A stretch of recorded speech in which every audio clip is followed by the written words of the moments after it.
Olá, investidor e investidora! Sejam todos bem-vindos aos minutos mais valiosos da sua semana. Eu sou Vinícius Custódio e nós vamos juntos para a última edição do Olá Investidor de 2025. Como foi boa essa temporada? Falamos de diversos assuntos: tecnologia, empreendedorismo, mercado financeiro, economia, política. Política que é o assunto principal da nossa conversa de hoje. Até porque não dá para terminar o Olá Investidor deste ano sem pensar em 2026. 2026 é ano eleitoral aqui no nosso país. O que será que vem por aí? Qual o impacto disso no mercado de capital do Brasil? E quem será realmente ou quais serão os candidatos que estarão aí nos próximos meses disputando o seu voto? Ainda tem muita água para passar embaixo dessa ponte, mas acho que já conseguimos navegar aqui. E para nos ajudar nessa missão, um convidado para lá de especial. Primeiro, eu quero agradecer a sua jornada junto comigo, junto com o Andrezão Monogâmico. Monogâmico fez todos os episódios praticamente aqui do nosso Olá Investidor, com exceção das férias, né, Andrezão? Quando estava de férias, alguém aqui nos ajudava. Mas o André, mais uma vez, mais uma temporada juntos. Então, obrigado, Andrezão. Obrigado a você do outro lado da tela, investidor e investidora que nos acompanha. Meu pedido é sempre o mesmo, não é porque é o último que eu vou mudar. Deixa o seu like, clica aí no joinha, isso é muito importante porque o YouTube entende que você gosta do nosso conteúdo, que você gosta do nosso canal e aí ele envia de forma orgânica este material para mais e mais pessoas. Fechado? Nosso convidado de hoje, reforço, última edição de 2025 do nosso Olá Investidor, é Fábio Zambelli, analista político e diretor do grupo Impress. Fábio, seja muito bem-vindo. Tudo bem? Tudo bem, Vinícius. Muito obrigado pelo convite. Prazer participar aqui com vocês. Eu que agradeço. O Fábio já participou do Manhã TC News, já participou da programação da TC News, mas sempre de maneira remota. Hoje ele nos dá a honra da sua presença aqui nos nossos estúdios. Em loco. Em loco, é isso. Fábio, você é muito conhecido na mídia, participa de diversos programas na internet, na TV, rádio, para discutir a política no nosso país. Todo evento que tem, praticamente do UBS aqui no Brasil, eu vejo você como um dos mediadores. Diante de toda a experiência que você tem, de conseguir, né, trazer também esse debate político para aquilo que realmente interessa para o investidor, né, para o mercado de capitais, eu queria te ouvir como tem sido trabalhar com ciência política nesse período aqui, não só no Brasil, mas também no nosso país, um período marcado por essa polaridade tão grande que a gente está vivendo. Vinícius, a polarização, eu acho que ela dificulta um pouco os diagnósticos na política, mas sempre foi muito desafiador construir previsibilidade para o cenário político, sobretudo eleitoral. Eu cubro eleições desde 1992. Eu nasci em 94. Você viu que você nem era nascido ainda, já estava cobrindo eleição. Qual foi a sua primeira? Foi a eleição para prefeito de São Paulo em 92, Eduardo Suplicy contra Paulo Maluf no segundo turno, vencida pelo Paulo Maluf. Foi a primeira eleição que eu cobri. Começou leve como jornalista. Já estava na faculdade ainda, mas já cobri fazendo estágio e já fui ali fazendo o carrapato de candidato, quer dizer, colado nos candidatos, cobrindo o dia a dia das campanhas. E de lá para cá, muita coisa mudou na dinâmica das campanhas eleitorais, mas continua sendo muito desafiador prever cenários com alguma confiabilidade. Por quê? Porque o desafio de quem faz análise política, Vinícius, é olhar os fundamentos políticos, econômicos, sociais, olhar a temperatura das ruas, agora das redes sociais também, mas estabelecer uma fotografia daquele momento, com que você está fazendo esse monitoramento, esse acompanhamento do pulso do eleitor, olhando a foto, que é uma foto estática, e tentando prever o final de um filme, que é quando a urna se abre. No ano que vem, dia 4 de outubro, será o primeiro turno. Então a gente faz um exercício de olhar os fundamentos do momento e projetar o cenário mais provável para quando o eleitor comparecer às urnas. Isso é muito desafiador num país em que as eleições constantemente nos oferecem elementos que eu chamo de extraordinários, coisas que não estão sendo acompanhadas pelos fundamentos da ciência política, por exemplo. Você tem ali episódio como um atentado a um candidato, a facada de 2018, um acidente aéreo que mata um candidato, como foi com o Eduardo Campos em 2014. Verdade. Fenômenos como a pandemia, a pandemia não aconteceu em 22, mas ela impactou 22. E é um fenômeno de saúde, de questão sanitária, uma crise sanitária mundial. Em outros momentos do país, nós tivemos o mensalão, né, interferindo nas eleições de 2006. Em 2010, o boom de commodities, que fez aquele chamado espetáculo do crescimento no último ano do governo Lula. Em 2010, que levou o presidente a ter quase 90% de aprovação, com o Brasil crescendo a 7,5% do PIB, né, um crescimento robusto. Então, fenômenos extraordinários que são, assim, passam ali à margem do que a ciência política costuma monitorar e que interferem de forma fundamental nas eleições. Então, a gente está prevendo aqui os cenários dentro de uma estabilidade político-institucional que não é característica do Brasil. E de uns tempos para cá, estabilidade institucional passou a ser uma palavra quase de ficção em Brasília. Os poderes estão em permanente conflito.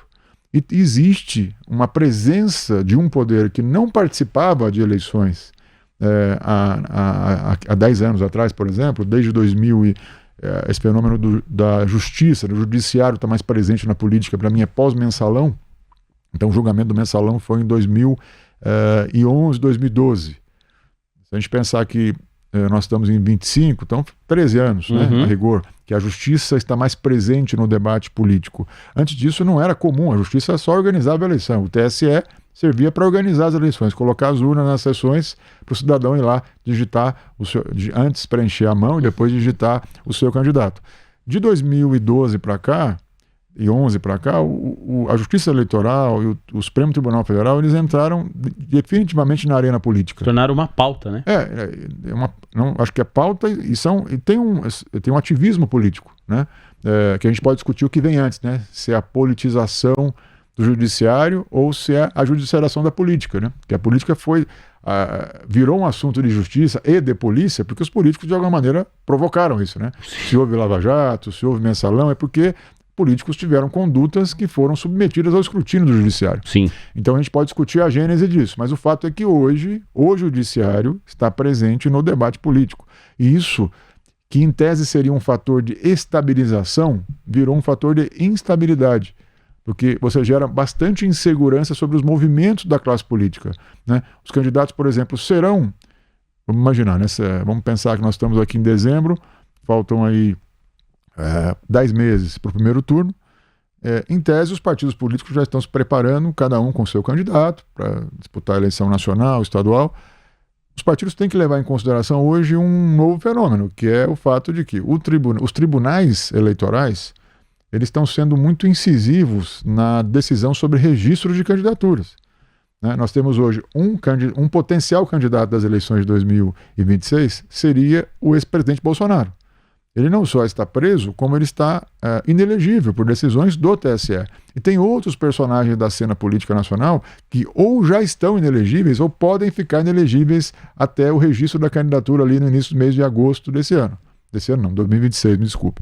Então, além de todos esses fatores que estão extraordinários na política, você tem hoje o judiciário basicamente decidindo quem pode e quem não pode ser candidato. E assim, está na lei. Está na Constituição. Então, a gente pode discutir se tem exageros, se não tem exageros, mas o fato é que o judiciário hoje decide quem pode disputar a eleição e tem um papel fundamental na construção dessa agenda das candidaturas, que era algo anteriormente muito debatido somente entre os partidos políticos. Hoje, os ministros do Supremo participam de debates sobre temas que interferem diretamente no processo eleitoral.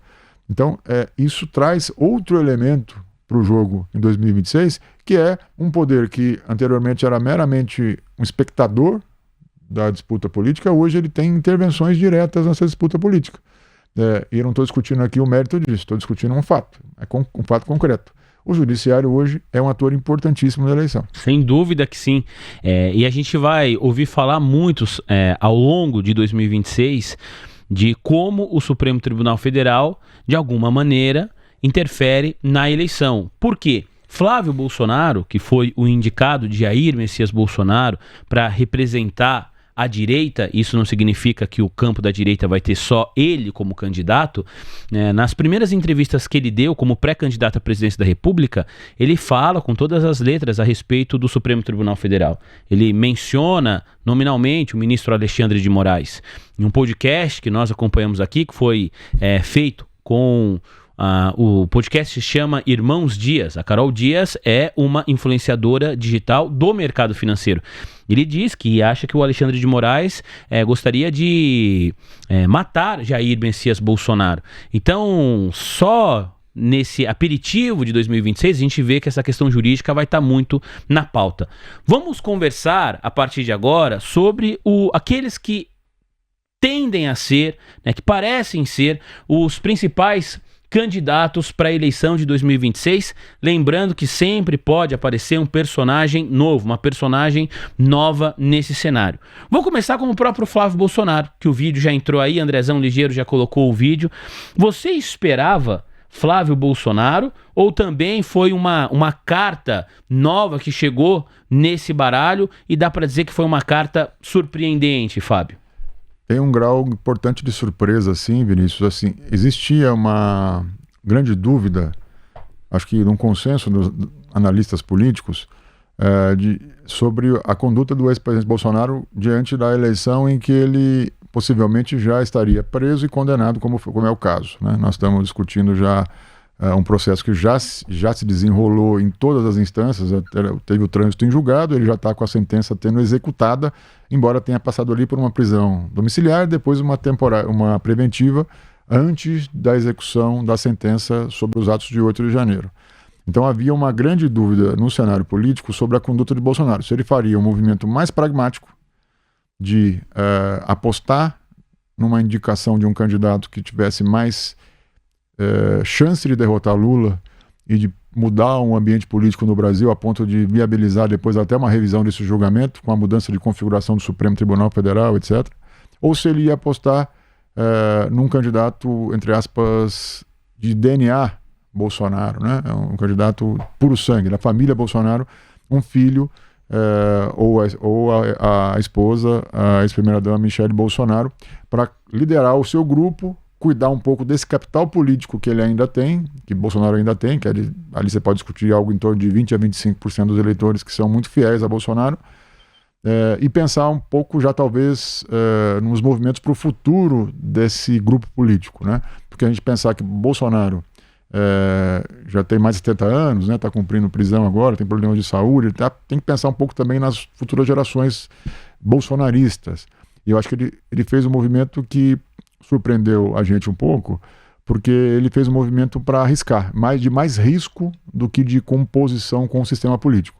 Porque, veja, se ele faz uma composição com os partidos de centro para apoiar alguém escolhido pelo centro, ele teria mais chance de vencer a eleição, sem nenhuma dúvida. Acho que não tem nenhuma dúvida, não tem nenhum analista político, nenhum cientista político, nenhum especialista em pesquisa que conteste esse dado.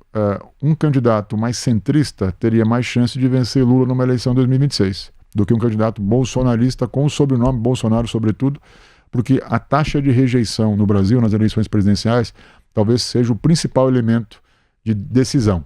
Quem é mais rejeitado tende a perder a eleição num segundo turno. O Brasil é um país que a tendência de eleição no segundo turno é muito alta, presidencial, e a rigor, as pessoas não escolhem muito bem em quem elas querem votar, mas em quem elas não querem que ocupe aquela cadeira do presidente. É muito mais uma escolha de redução de dano do que de preferência eleitoral. Então, dentro desse contexto, o principal elemento de análise de dados para a viabilidade eleitoral é a taxa de rejeição. E qualquer candidato que carregue consigo o sobrenome Bolsonaro, Michele, Eduardo, Flávio, Carlos, tem uma taxa de rejeição muito alta, competindo com a rejeição do atual presidente Lula, que também é alta.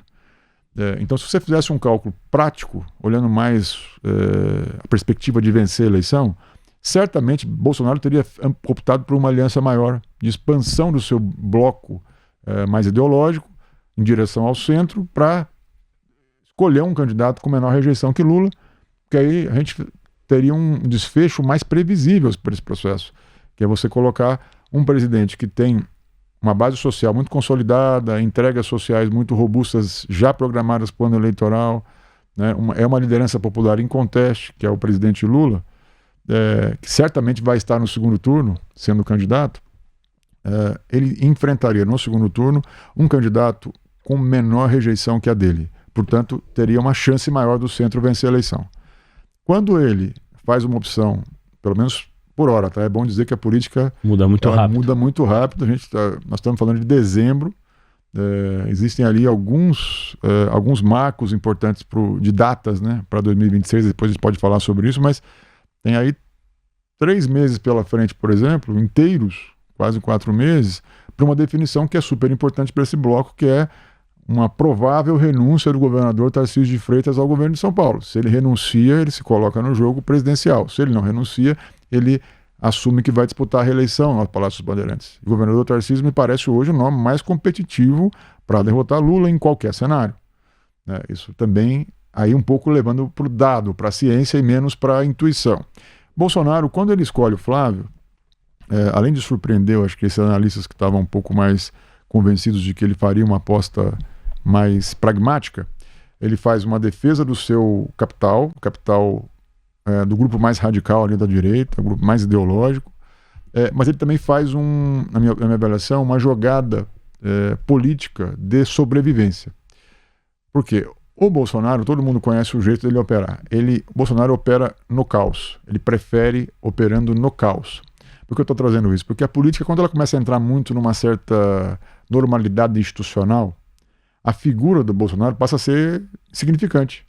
Ele fica meio deslocado. Se está todo mundo se entendendo, se vai ter uma eleição ali muito à moda antiga, como era PT, PSDB, sem nenhum elemento diferente, antissistema, operando numa eleição presidencial, a figura de Bolsonaro só existe para combater esse modelo. Dificilmente ele se acopla a esse modelo. Ou ele está fora, ou ele vai entrar produzindo caos. E penso que os eleitores, pelo menos é o que eu sinto nas redes sociais, e parte da nossa audiência que publicamente diz que gosta, que votaria no ex-presidente Jair Bolsonaro se ele pudesse, né, competir nessa próxima eleição de 2026, é que se o ex-presidente Jair Bolsonaro tivesse esse perfil, que eu vou chamar aqui de um perfil mais pró-sistema, ele não teria a empatia desses eleitores. Os eleitores gostam de Bolsonaro justamente porque ele tem esse perfil meio antissistema. É muito mais o discurso que na prática, né? Porque ele governou com o Centrão, quer dizer, ele fez um acordo muito objetivo com os partidos de centro, só terminou o mandato por isso, aliás, é bom que se diga. Sem dúvida nenhuma. No meio da pandemia, ele teve um ataque especulativo ali ao seu governo, ele fez um acordo com o Centrão, terminou o mandato e quase venceu a eleição. Perdeu a eleição por pouco mais de 1 ponto percentual. E ele também é um político de trajetória extensa no parlamento, quase 3 décadas de mandato de deputado. Então, dizer que é antissistema sempre para mim foi difícil absorver essa mensagem, mas ele conseguiu capturar esse sentimento antissistema. Ele vende, muito mais. Pelo menos tenta vender isso. E quando ele produz o caos, ou seja, ele lança o Flávio, né, nada é por acaso. Na política não tem coincidência na política. Tem muita surpresa, mas coincidência não tem. Você perceba que o Flávio foi lançado numa sexta-feira, no mesmo dia em que os governadores, que se colocam como pré-candidatos à presidência, Tarcísio de Freitas, Romeu Zema, Ratinho Júnior e Cláudio Castro, estavam na sede do BOP, no Rio de Janeiro, numa reunião dos governadores do COSUD, discutindo segurança pública, que tende a ser um tema importante da eleição. Então, naquele dia, os governadores estavam abraçando a causa da segurança pública para enfrentar o PT. A segurança é um problema de discurso para o PT, para o presidente Lula e para a sua base. O presidente tem muita dificuldade em fazer um discurso mais duro na segurança por conta da história de defesa dos direitos humanos, uma série de outros valores que são importantes para a esquerda. Naquele dia, na hora do almoço, vaza a notícia do Flávio Bolsonaro ser indicado candidato. Então, basicamente, ele implodiu aquela reunião de governadores e introduziu um elemento de caos na pré-campanha. Porque nenhum governador que estava naquela reunião acreditava, ouvia-se essa história do Flávio, mas todo mundo achava que era um blefe total.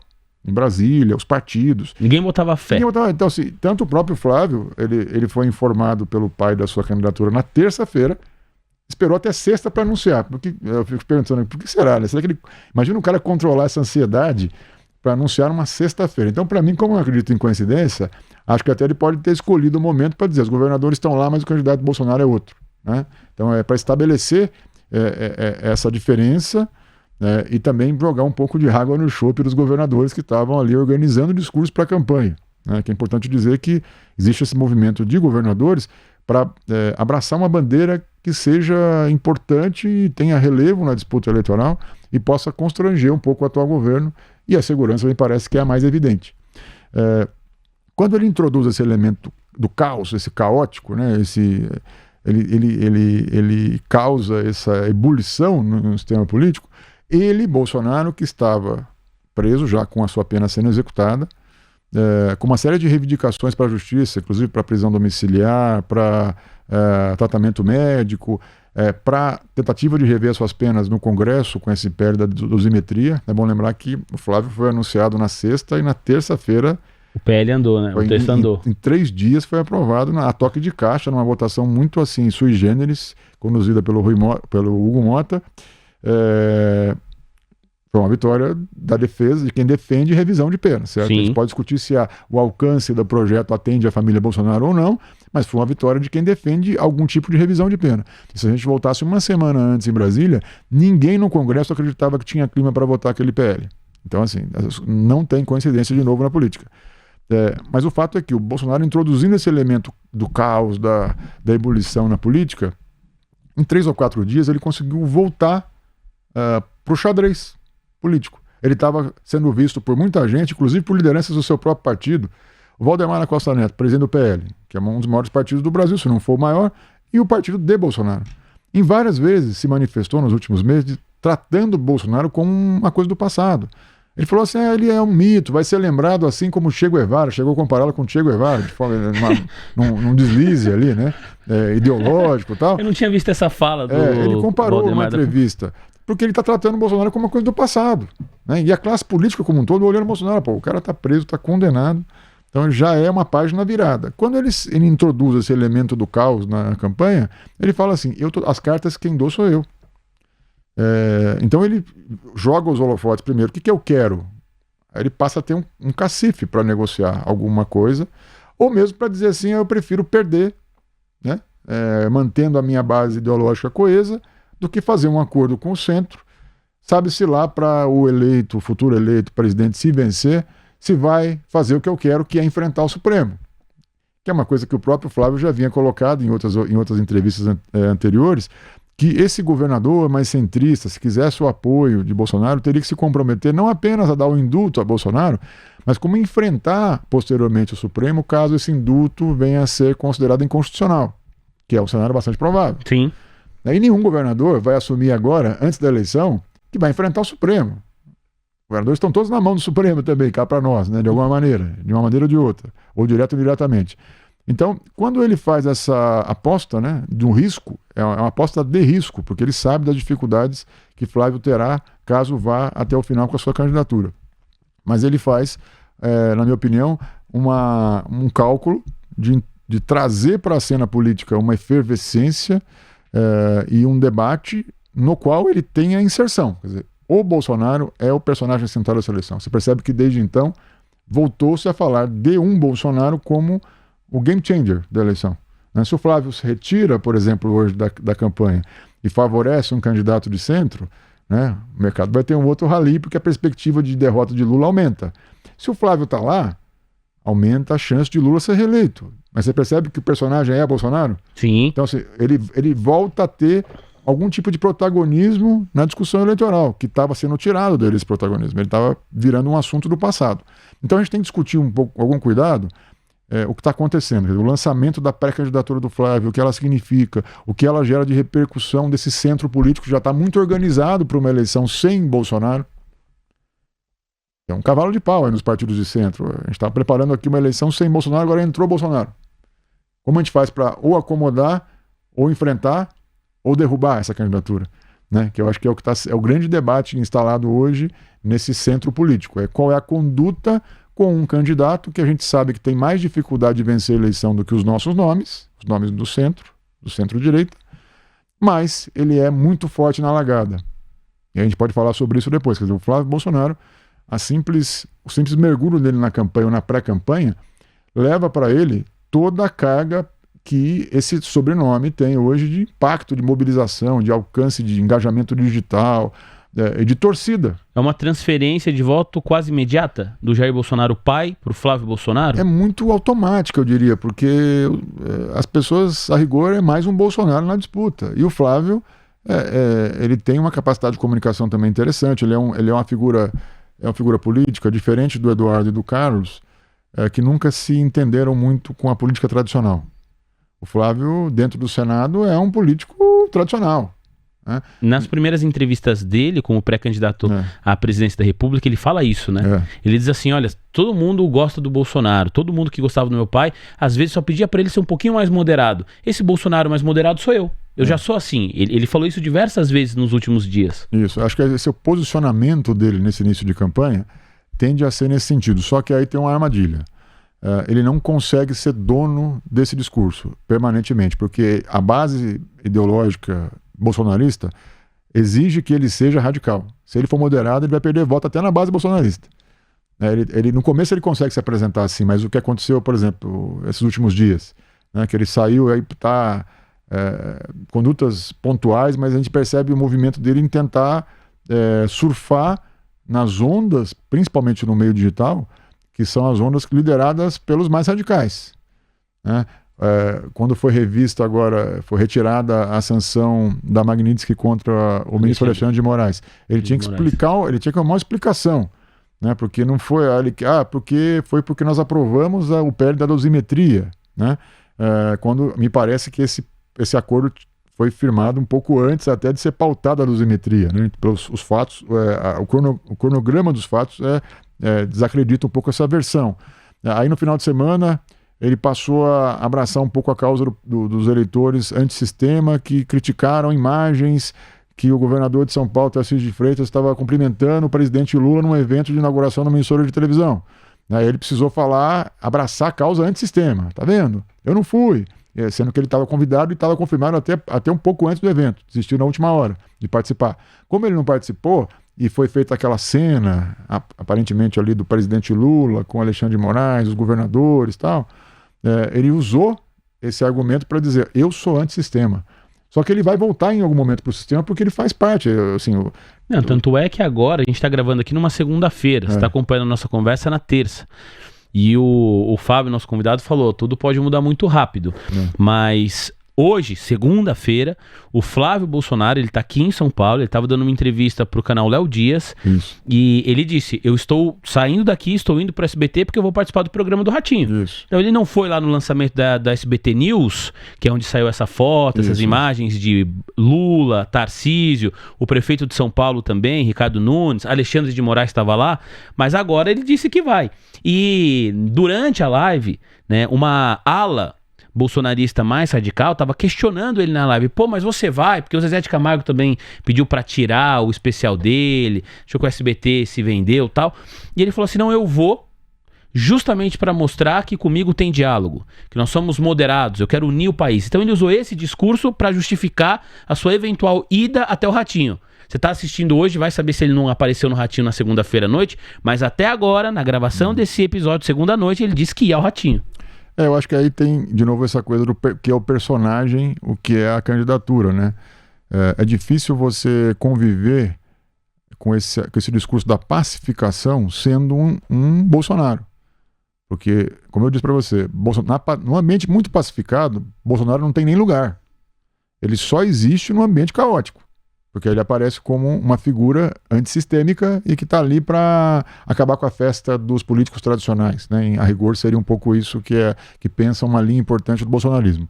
Então é difícil você ser antissistema e ao mesmo tempo ser do sistema, que eu acho que o Flávio é muito mais do sistema do que antissistema. Ele vai ter que vestir agora um personagem, para o mercado ele vai dizer que é moderado, né? E para o eleitorado mais radical ideológico ele vai dizer que é mais um deles, que é mais um antissistema. Então é difícil administrar esses dois personagens numa campanha só. Mas eu acho que assim, é importante a gente trazer esse elemento, Flávio Bolsonaro, porque esses ciclos políticos brasileiros, essas ondas que vêm numa campanha eleitoral, elas são cada vez mais curtas, mais de curto prazo, e a gente tem que olhar essas ondas que quebram no começo da campanha com algum cuidado, porque a que decide a eleição é a onda que quebra na última semana. Ainda mais uma eleição que eu acredito que será muito apertada em qualquer cenário, mesmo eu acreditando que a candidatura do Flávio Bolsonaro ela ajuda um pouco na previsibilidade, porque eu acho que a chance do presidente Lula se reeleger aumenta com o Flávio Bolsonaro por uma questão aritmética, né? Ele é o único que tem rejeição e não se iludam aqueles que olham os dados de agora. A rejeição não é um dado estanque. Vai haver um processo de maximização da rejeição do Flávio Bolsonaro durante a campanha. O que aconteceu no governo Bolsonaro, pandemia, tudo que aconteceu, vai voltar com muita força na campanha sob o sobrenome do Flávio Bolsonaro. E a tendência é que a rejeição aumente as duas rejeições, tanto do Lula quanto do Bolsonaro, porque a oposição fará também o seu trabalho de desconstrução do atual governo. Mas nessa competição de rejeição, é melhor para o Lula, porque o cenário alternativo a esse seria um governador, talvez o Tarcísio de Freitas, o Ratinho Júnior, Ronaldo Caiado, Romeu Zema, qualquer um desses tem uma rejeição muito menor que a de qualquer Bolsonaro, chegando a um segundo turno em que a direita possivelmente se uniria para derrotar a esquerda. Então o Lula iria para um segundo turno com um candidato talvez com 10 pontos percentuais a menos que ele de rejeição. É bastante coisa para tirar, né? É muita coisa. Ao fato que se ele for para uma competição ali muito acirrada de rejeição, o governo tem a máquina na mão, o presidente Lula é um líder popular incontestável e vai conseguir, na minha opinião, mobilizar esses 3 ou 4% de eleitores que são aqueles swing voters, que votam mais contra do que a favor dos candidatos, para reproduzir aquele cenário de frente ampla de 2022, que é assim, para derrotar o projeto bolsonarista, que é o que vai virar a campanha do ano que vem, se Flávio for até o final. Vai ser uma discussão muito mais sobre se volta o projeto bolsonarista ou se segue o projeto lulista. E aí eu acho que facilita a sinapse desse eleitor de centro que tem muitas restrições ao Lula, mas talvez não queira voltar a jogar o país um pouco naquele grau de instabilidade que havia na gestão de Bolsonaro. Então eu vejo que esse elemento é importante para a largada da corrida, mas na chegada, nesse momento da onda final que vai quebrar prestes ali ao final do primeiro turno e depois do segundo turno, essa onda que é mais importante. Então eu acho que tem muita volatilidade no cenário e não dá para a gente cravar que Lula vai vencer a eleição. Aumenta a probabilidade dele com o Flávio, na minha opinião, sem dúvida nenhuma, mas não dá para a gente dizer que a eleição está resolvida. No Brasil é muito difícil isso e nós temos com clareza uma divisão do país, que é uma divisão que é muito menos polarizada. A polarização que existe de verdade hoje não é Lula e Bolsonaro, na minha avaliação. A polarização é Lula e quem é contra Lula. É o anti-Lula, o antipetismo. A maior força política do Brasil, de Brasília para baixo, ali do centro-sul, é o antipetismo.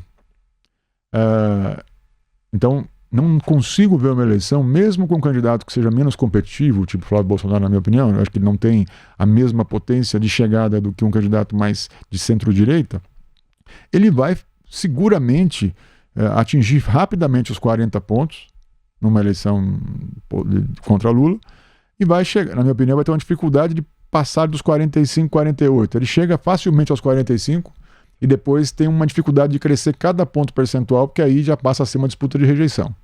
Então você perceba que mesmo com Lula sendo o favorito num cenário em que Flávio vai até o final, é um favoritismo apertado. É uma disputa eu vejo assim, 52-48, algo nessa linha, não muito diferente disso. Então você percebe que num cenário apertado, com o grau de imprevisibilidade que as nossas eleições presidenciais têm historicamente, é muito pouca a diferença que você pode fazer uma onda, um grande tsunami de reta final e mudar esse resultado dessa eleição. Não acho improvável. Né? O que eu estou dizendo para você é que esses 3 ou 4 pontos percentuais que vão decidir a eleição, que não são eleitores que não têm votos suficientes para fazer o seu candidato eleito, mas decidem a eleição, são eleitores pêndulo, né, que a gente chama, eles são impactados por muitos vetores. Né? Tem um vetor econômico, tem a preocupação, o risco do Brasil retroceder, isso é um risco importante para esse público mais centrista. Os valores éticos, você pode ter um escândalo de corrupção, por exemplo, mais um escândalo de véspera da eleição que mexa muito na cena política. Você pode ter fenômenos de violência política, Ô Fábio, é claro que você está falando de uma eleição nacional, mas só para trazer um exemplo do que foi a eleição na cidade de São Paulo, muita gente entendia que o Pablo Marçal ele ia conseguir chegar ao segundo turno. E as pesquisas mostravam que Ricardo Nunes, Guilherme Boulos e Pablo Marçal basicamente estavam empatados os três ali até o dia da eleição. Momentos antes da eleição, algumas horas antes, o Pablo Marçal vai participar de um podcast. Ele leva um laudo que depois e rapidamente foi comprovado como um laudo falso, né, contra o candidato Guilherme Boulos do PSOL. E conversando com algumas pessoas, analistas políticos e tal, o pessoal entende que foi um erro estratégico enorme, porque aquele eleitor que está esperando para decidir até os 45 do segundo tempo, onde vai depositar o seu voto, ele vê esse tipo de atitude, ele não tem apego à questão ideológica, ele não vota sempre no mesmo candidato, no mesmo partido, não. Ele quer escolher o que ele acha que é melhor para a cidade e para ele. Aí vê esse tipo de atitude e fala assim, com esse aqui eu não vou, porque eu não faço isso, aqui eu não compactuo. Então essa questão ética, esse tipo de atitude que acontece na reta final da campanha, pelo menos aqui na cidade de São Paulo, alguns especialistas com os quais eu conversei entendem que foi determinante para o Marçal estar fora do segundo turno. É esse tipo de ação que você se refere, Fábio? Essa volatilidade, o fluxo da informação política, importante trazer esse tema pelo seguinte, eu entreguei um pouco ali a minha idade, né, quando eu comecei a cobrir política, você tinha um roteiro muito consolidado de como fluía a informação política num processo eleitoral, numa campanha eleitoral. Você tinha lá os marqueteiros, né? Então eles produziam as peças de rádio, de televisão. Você tinha uma militância de rua que distribuía panfleto.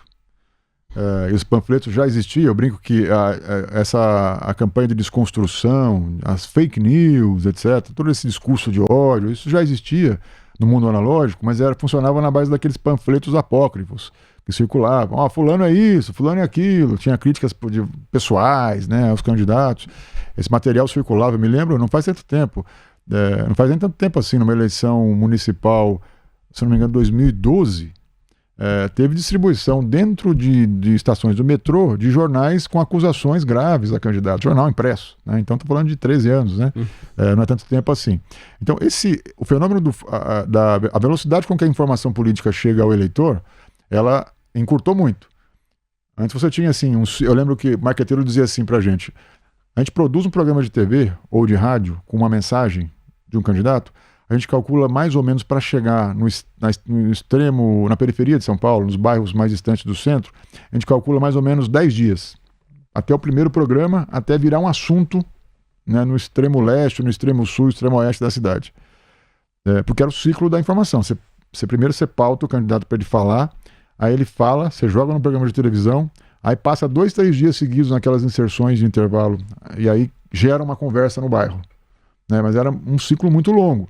Hoje, com rede social, com a plataforma, você endereça uma mensagem, ela chega em tempo real, não só no extremo leste de São Paulo, como no extremo norte do país, do Oiapoque ao Chuí, né, em alguns segundos. Então, essa volatilidade, né, do ciclo da informação política também expõe os candidatos a uma operação que, se uma eleição muito apertada, qualquer deslize é fatal. Aqui a eleição presidencial mesmo, vamos falar de 2022. Na véspera do segundo turno, a gente tinha alguns indicativos de pesquisas eleitorais que mostravam um crescimento da candidatura Bolsonaro no estado de São Paulo. Crescimento até acima da expectativa.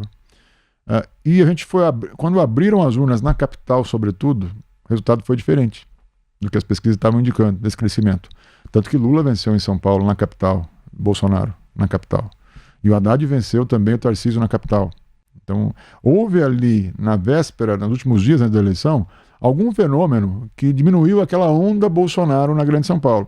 Tem muita gente do próprio, aliás, do ex-presidente, que atribuem à deputada agora cassada, caçada não, foi a que renunciou, né, a ex-deputada Carla Zambelli, aquele episódio daquele tiroteio ali nos Jardins, como um episódio importante. Na véspera de uma eleição, um eleitorado que é mais de centro, que estava ali um pouco preocupado com assim, a violência política, acontece um episódio daquele, isso, na minha opinião, não é só um fator, mas é uma somatória de fatores que impactam na reta final da eleição. Eu conheço pessoas que não é que iam votar no Bolsonaro, aí vem uma situação, começa a falar, não, agora eu vou de Lula. Mas deixa de votar, é um voto a menos. Isso, tem aumenta a abstenção.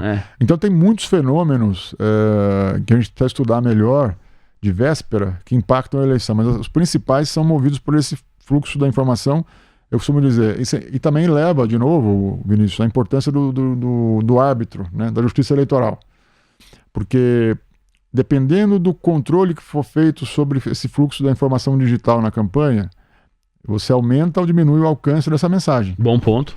Então, se você tiver, por exemplo, imaginar um cenário hipotético, véspera de um segundo turno muito equilibrado, é uma decisão judicial que tira do ar uma plataforma inteira, como aconteceu na eleição municipal de 2024, né? Isso impacta de forma fundamental o fluxo daquela informação naquele ambiente digital.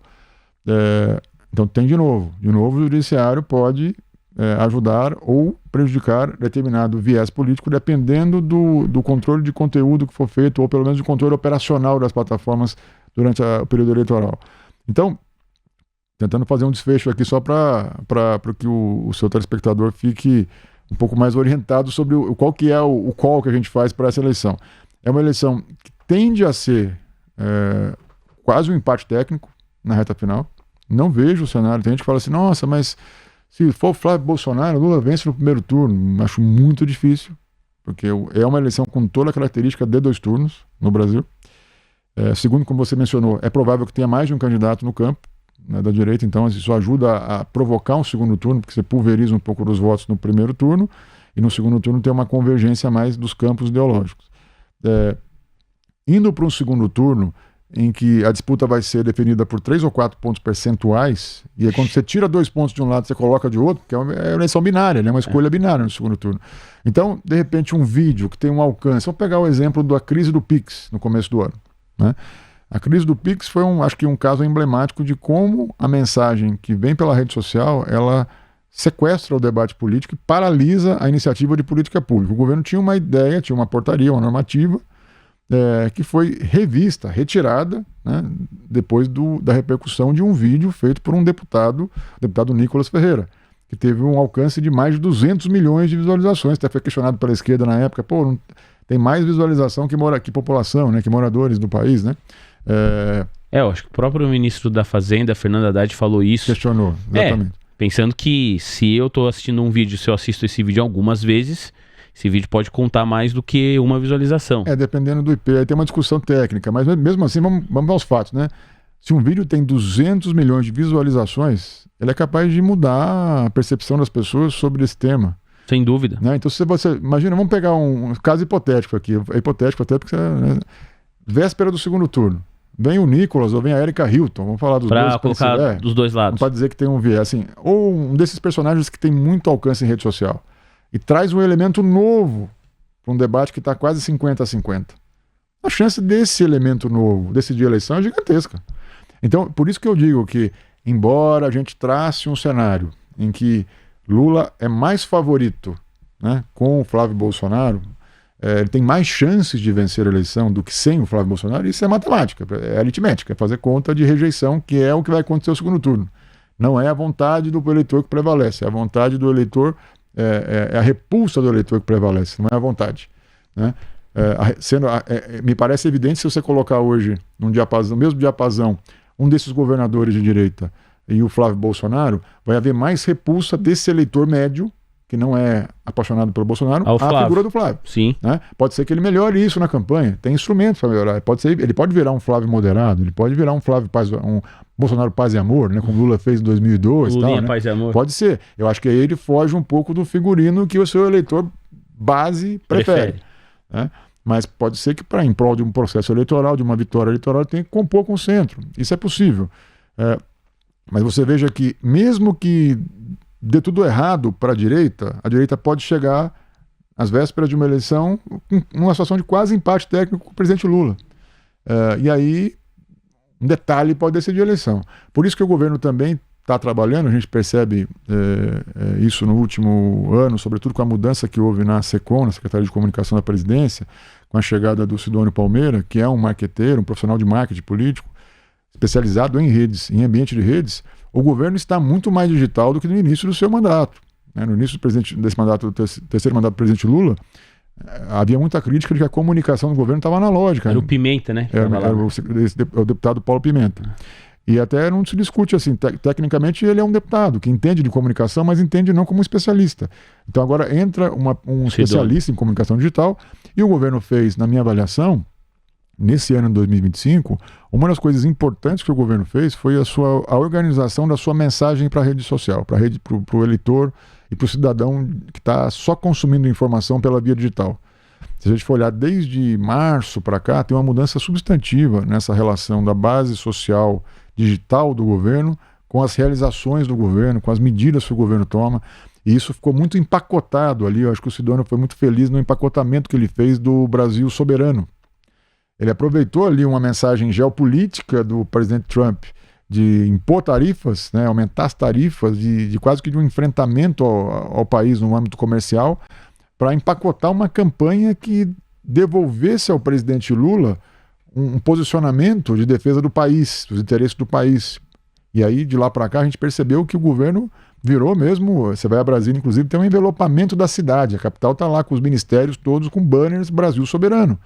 Isso, em termos de mensagem de comunicação, é bastante poderoso se você souber operar, claro, as plataformas, né, os algoritmos, para que eles levem essa mensagem para a ponta da linha, para o eleitor e para a base social do presidente.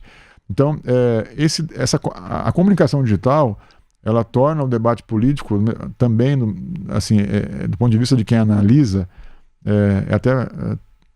até mais divertido, digamos assim. A eleição fica mais quente, mais incandescente. Agora, para quem toma decisão, olhando um pouquinho o seu público, né, para quem investe, sim, é um ingrediente novo de mais volatilidade, de mais incerteza.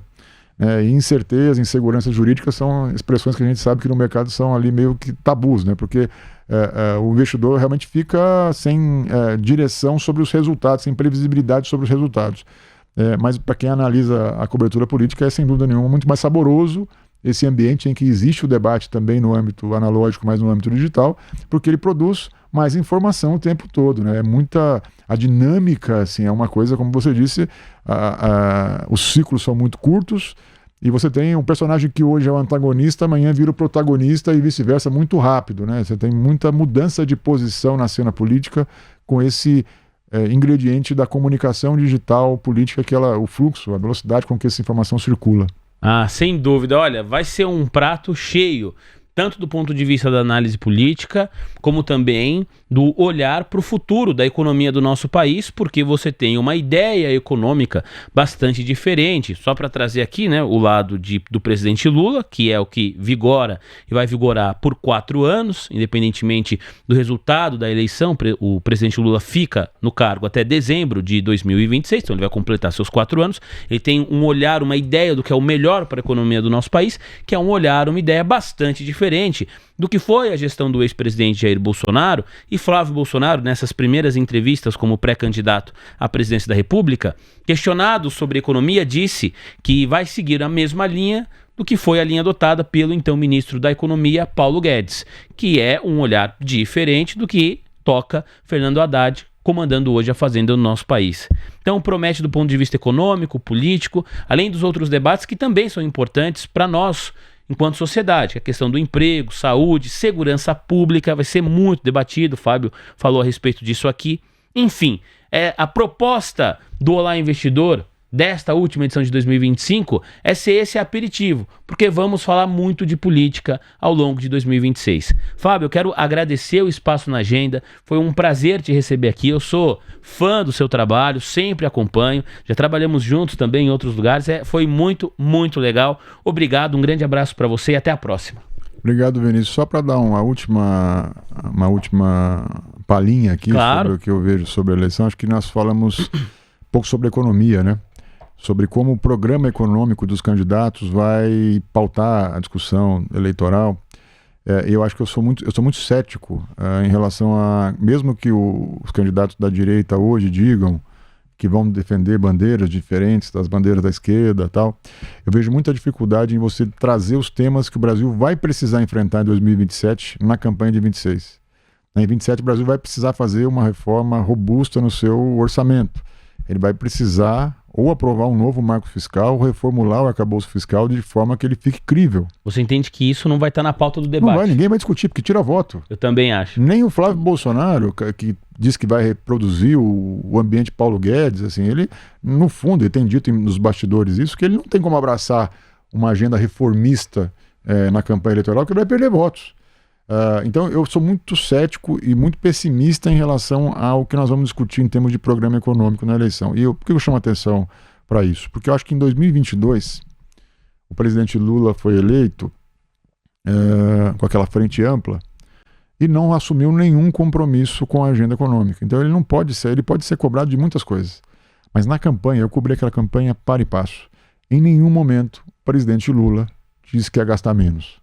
Em nenhum momento o presidente Lula colocou o ajuste fiscal entre as suas premissas. E a gente falou sobre isso aqui várias vezes. Sim, na TC News. Exato. Não tinha promessa econômica. Estava dando um cheque em branco. Pelo contrário, na última semana do segundo turno sai aquele documento escrito pelo coordenador do programa de governo do então candidato Lula, que era o atual presidente do BNDES, Luiz Mercadante, em que era um documento que o conceito, eram 6 ou 7 linhas ali, mas o conceito era desenvolvimentista, quer dizer, no sentido mais do gasto público do que do ajuste.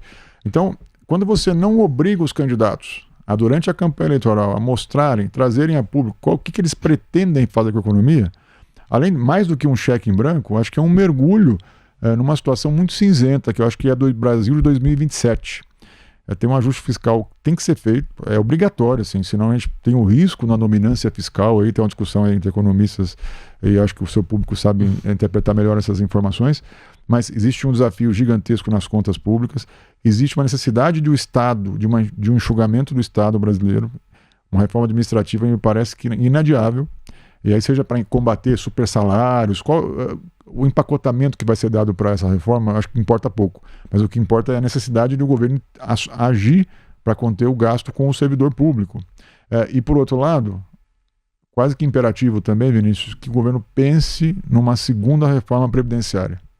Você percebe que são 3 temas muito impopulares. Totalmente populares. Que não vão vir para a campanha eleitoral, mas que o Brasil vai precisar se debruçar sobre eles a partir de janeiro de 27. Então, vejo que além do risco da polarização, da campanha muito apaixonada e pouco acho que programática, técnica, pouco técnica. Técnica não nunca é, né? Mas em algum momento que os candidatos possam, pressionados pela Faria Lima, que seja, ou cobrados pelo empresariado, em algum momento, que eles apresentem alguma plataforma. O que eles pretendem, qual será a agenda. Porque é muito confortável o candidato dizer assim, vou reproduzir o que foi no passado. Eu vou ser o Bolsonaro, né? O Flávio pode dizer isso, e o Lula vai dizer, é só fazer o que eu sempre fiz, né? Não precisa assinar nada, não tem nem... É preciso, eu acho que em algum momento vamos precisar discutir talvez uma nova carta ao povo brasileiro, se o presidente Lula quiser falar de forma mais objetiva com os agentes econômicos, e o Bolsonaro, o Flávio, sendo ele o candidato, também assumir algum tipo de compromisso que seja mais do que dizer, é só reproduzir o que o Guedes fez, né? Até porque a gente precisa entender de fato se vai ser isso mesmo. E por isso que eu digo que eu vejo com ceticismo. Acho que essa campanha que é alimentada pelo algoritmo, ela não permite que os candidatos de alguma maneira afastem esse ruído e comecem a tratar dos temas que o país precisa enfrentar.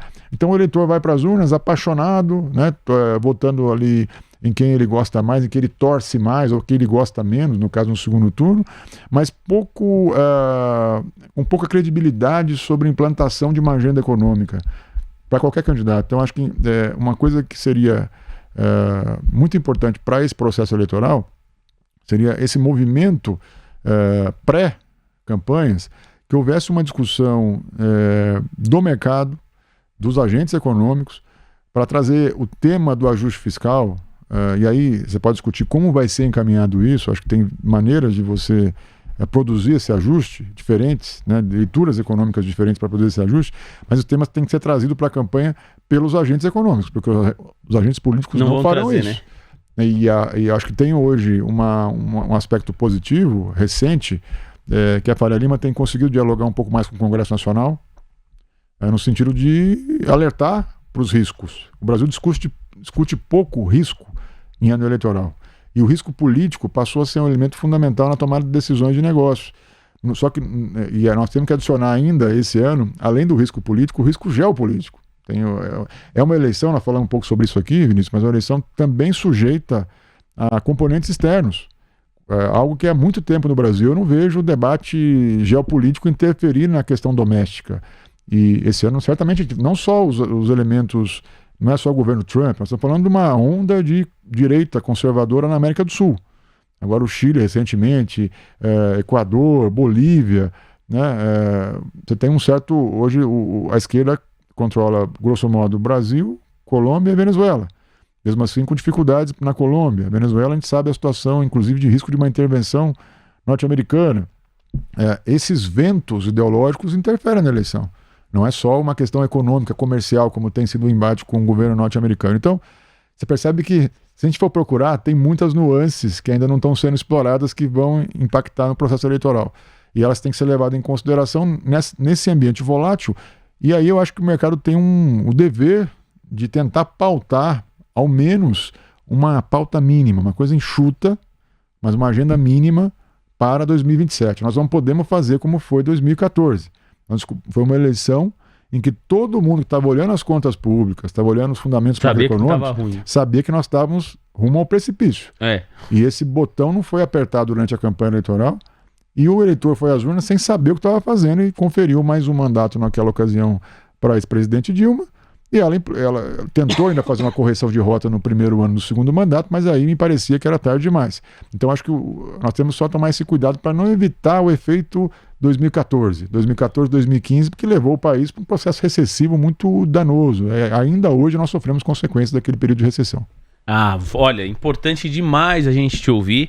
E aí, já até estouramos o horário, né? 45 minutos. Mas só para finalizar e aproveitar toda a experiência do Fábio, porque acho que a Faria Lima tem que fazer o seu papel, como toda a sociedade tem que fazer o seu papel, mas eu fico me perguntando, Fábio, diante dessa necessidade de fazer boas perguntas, né, em um momento em que os candidatos vão estar ali e são candidatos populistas, então cada um vendendo o seu peixe, um mais populista que o outro, qual é a eficiência dos debates nesse contexto? Porque essa é uma discussão que já existe há algum tempo, há algumas eleições, né? O quanto o debate ele é eficiente para, de fato, um candidato conseguir mostrar ali as suas propostas e sair de um roteiro que os marqueteiros políticos gostam de desenhar.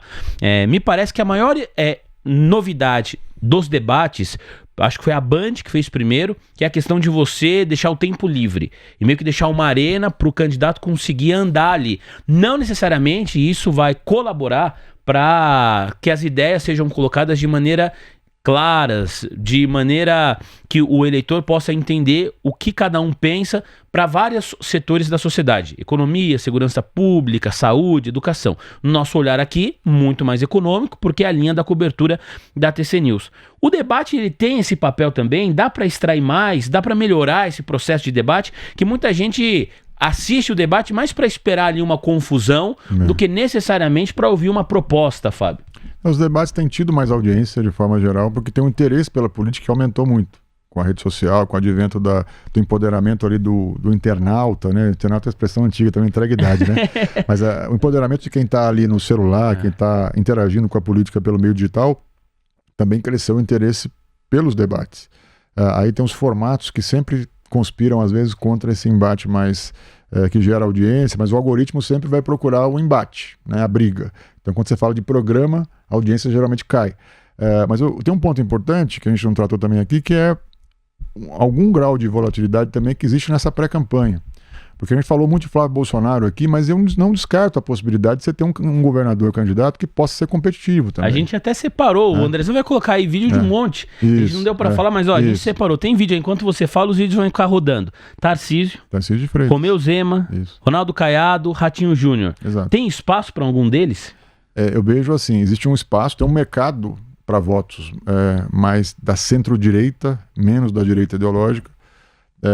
As grandes dificuldades são, número um, calendário.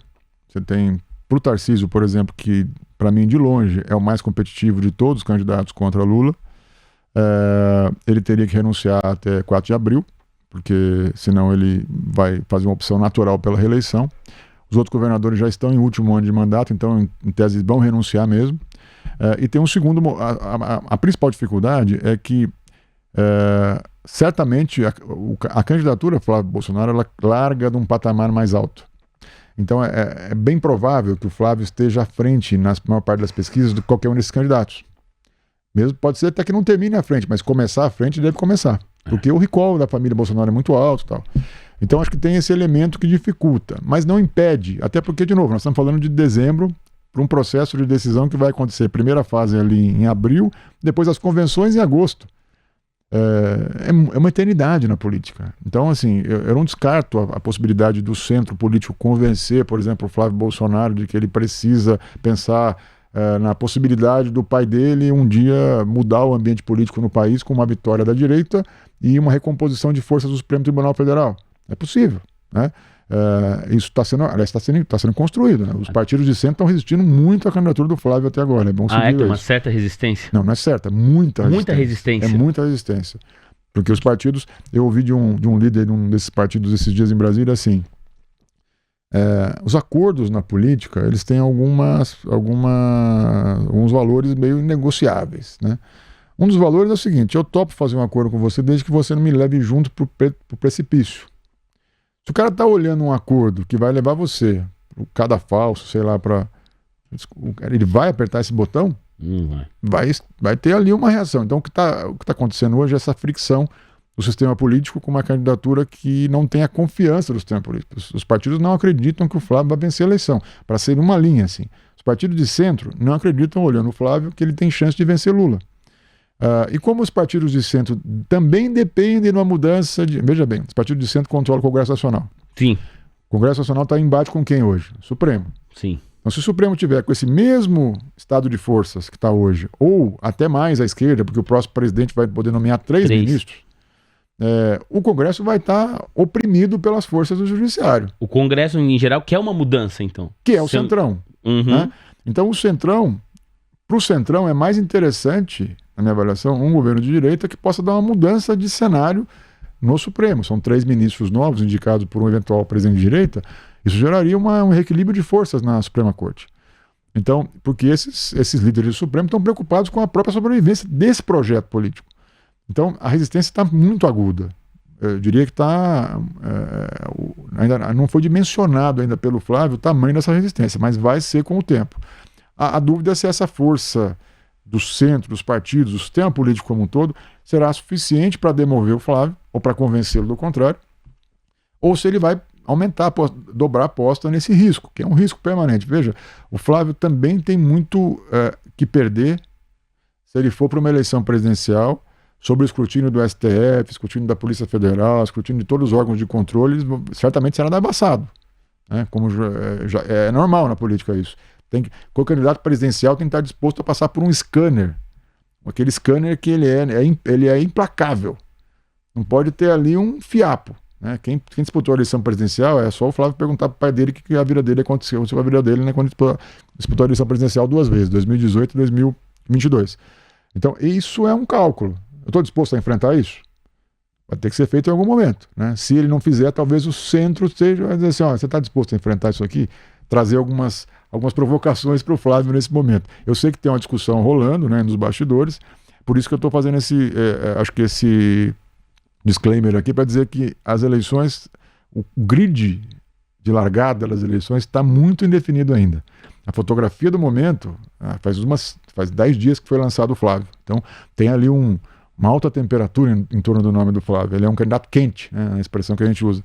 Mas os candidatos mais frios estão também se movimentando. Né? Então, nos bastidores. Então a gente pode esperar algumas reviravoltas. O que eu acho difícil, Vinícius, só para encerrar aqui... Não, se depender de mim a gente fica, viu? O que eu acho difícil é assim, nisso o Flávio e os seus aliados têm razão, existe um contingente de votos muito expressivo debaixo da família Bolsonaro para começar uma campanha eleitoral. Quer dizer, você parte do princípio que você vai começar com quase 1/4 do Brasil defendendo você. É muita gente. É muita gente.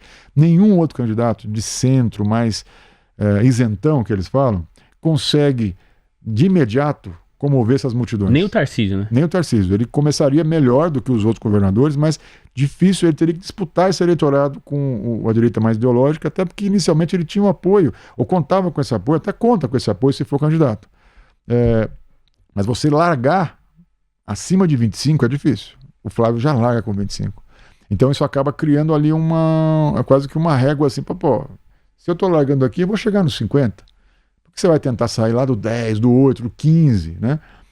Isso na campanha presidencial, que é uma campanha nacional, depende muito da nacionalização dos nomes, né? O Flávio já começa com o sobrenome Bolsonaro, então é uma taxa de conhecimento altíssima. Os governadores vão ter que navegar bastante para chegar na taxa de conhecimento que o Flávio tem. Então ele tem ele tem um passivo, ele tem alguns incentivos para não ser candidato, na minha avaliação. Um deles é, por exemplo, ele tem uma eleição ganha para o Senado no Rio. Se ele sai senador, ele está eleito, em que ele tem foro privilegiado, sendo senador. Se ele disputa uma eleição e perde, ele deixa de ter foro. Isso, para quem vai ser devassado numa campanha como ele será, é um risco, né? Outros componentes assim no jogo político, é muito provável que se ele fizer uma composição com o centro, caso o centro vença, que ele tenha um papel de destaque ou no Senado ou nesse futuro governo. Se houver uma derrota, ele vai ficar assim, vai ser um líder da oposição que perdeu a eleição, mais 4 anos, com o Supremo tendendo a ficar mais à esquerda ou mais do lado do executivo, né? Caso o Lula seja reeleito. Imagina o tamanho da encrenca que está sendo contratada para esses personagens num né, caso o Lula conquiste o 4º mandato. Então tem uma série de situações que ainda acho que não foram devidamente precificadas pelo Flávio para a decisão final dele. E o próprio Bolsonaro, né? O presidente Bolsonaro lá da prisão tem um papel importante, porque ele pode mover peças ali dentro, como mostrou, ele fez questão de mostrar faz 10 dias, né? Ele moveu uma peça que mexeu com todo o tabuleiro. Baralhou o jogo. Ele pode fazer outros movimentos, né? Ainda não está claro para mim se o presidente Bolsonaro vai fazer outros movimentos ou se ele vai apostar nessa estratégia do risco, do caos, né? De impor o caos na disputa eleitoral para manter talvez um risco de, mesmo que perca a eleição, ele perca a eleição mantendo um capital político ali, um grupo muito fiel do seu lado, ou se ele vai fazer uma aposta mais pragmática de dizer, poxa, eu talvez tenha que fazer algumas concessões agora, pensando até no desfecho da minha sentença, se eu consigo reduzir mais a sentença. Ele já conseguiu com a dosimetria reduzir bastante o período de regime fechado. Sim. Mas a expectativa dele é de rever o julgamento. Rever julgamento só ele conseguiria com uma mudança muito grande de clima no Supremo, que hoje não está dada, né? A última vez para encerrar, porque já passamos aqui mais de 1 hora de conversa. Vamos supor, Fábio, que a candidatura de Flávio Bolsonaro se sustente, que não seja um balão de ensaio, para usar um termo que ele mesmo falou, né? O Flávio Bolsonaro, que a candidatura dele não é um balão de ensaio. Eu consigo enxergar, leigo que sou, o Ratinho Júnior saindo, mesmo com o Flávio Bolsonaro também candidato. Eu consigo enxergar o Caiado. O Caiado já disse que vai sair lá pela União Brasil, é pré-candidato. O Zema também anunciou a sua pré-candidatura. Então, eu consigo enxergar esses 3 elementos da política brasileira mantendo a sua candidatura, mesmo com o Flávio Bolsonaro. Mas eu não consigo enxergar o Tarcísio. Porque o Tarcísio, ele foi ministro do ex-presidente Bolsonaro. O Flávio disse que conversou com o Tarcísio demorou ali uns 3 dias, mas apoiou publicamente Flávio Bolsonaro. Eu queria saber qual é a sua opinião. Se você entende que tem espaço para o Tarcísio sair candidato, mesmo com Flávio Bolsonaro candidato também, ou se a candidatura do filho do ex-presidente Bolsonaro mina completamente as chances do Tarcísio disputar a presidência. Eu vejo assim, é improvável, mas não é impossível, tá? Porque a gente percebe um pouco nos detalhes, né? Os pronunciamentos do governador Tarcísio após o lançamento do Flávio Bolsonaro, ele tem sido no seguinte sentido: olha, eu sou leal a Jair Bolsonaro. Eu acho que ele já provou isso naquele 7 de setembro na Avenida Paulista, quando nenhum governador apareceu. Ele foi lá e colocou o seu pescoço a prêmio, né? Ele atacou o Supremo Tribunal Federal, ele fez críticas diretas ao Alexandre de Moraes na mesma linha de mensagem que o bolsonarismo mais radical vinha fazendo. Então acho que em termos de demonstrações de lealdade ele já deu várias. Mas ele tem posicionado que ele tem uma lealdade à figura do Jair Bolsonaro. E também tem tomado cuidado para dizer que lealdade não é subserviência. E lealdade também não é um alinhamento ideológico 100% com o ex-presidente. Então ele tem deixado ali algumas possibilidades de escape, mas eu entendo que é bastante improvável, porque todos os candidatos que enfrentaram Bolsonaro, que já tiveram esse apoio lá na gênese do ex-presidente e romperam com ele, foram punidos nas urnas com muita dureza, com muita contundência pelo eleitor. Dá para citar aqui uma dezena de, entre aspas, traidores que tiveram a carreira política sepultada por conta desse movimento de traição, né? Então eu acho que ele, no fundo, teria muita dificuldade de fazer esse enfrentamento, mas eu não acho impossível, porque na política nada é impossível, né? Você pode ter uma construção política que permita que ele fale assim, olha, eu respeito o Bolsonaro, a minha relação é com o Jair Messias Bolsonaro, fiz todos os movimentos que eu achei necessários para apoiá-lo no momento mais crítico da vida dele, que foi uma semana que antecedeu o julgamento dele, me expus, me arrisquei meu capital político, arrisquei minha relação com o Supremo Tribunal Federal para defendê-lo, mas agora eu entendo que o Brasil não pode ficar mais 4 anos na mão do PT, e eu vejo um risco na candidatura do Flávio, de perder a eleição. Então não podemos tentar ver quem tem mais condições de vencer o Lula, né? Acho improvável, mas não acho impossível. Não sei se eu respondi a tua pergunta. Respondeu muito bem. Essa eleição promete. Agora sim, Fábio, muito obrigado. Bom trabalho para você. Trabalho não vai faltar, né? Vai ser um ano cheio de emoções aí. Pra gente é bom ter um pouco de emoção na eleição, embora eu deseje sempre que a gente tenha um pouco mais de previsibilidade, que eu acho que é bom pro país, né? Que tenha mais previsibilidade.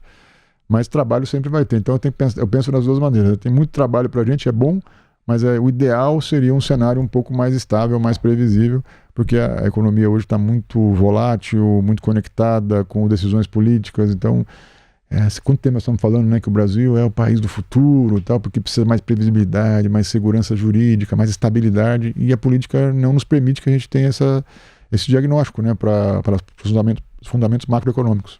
Olha, quero agradecer especialmente a você, investidor e investidora que está aí do outro lado da tela. Essa última edição do Olá Investidor de 2025 de fato foi especial, inclusive na sua duração. Mas é isso, encerramos com chave de ouro, senhoras e senhores. E 2026 promete muito, estaremos aqui a partir do comecinho do mês de janeiro para os nossos encontros semanais. Obrigado por toda a jornada, pelos likes de hoje, excelente fim de ano para você, meus votos aqui de um próspero 2026 e nós nos encontramos aqui mesmo na TC News. Um grande abraço, valeu Andrezão! Até a próxima. Tchau.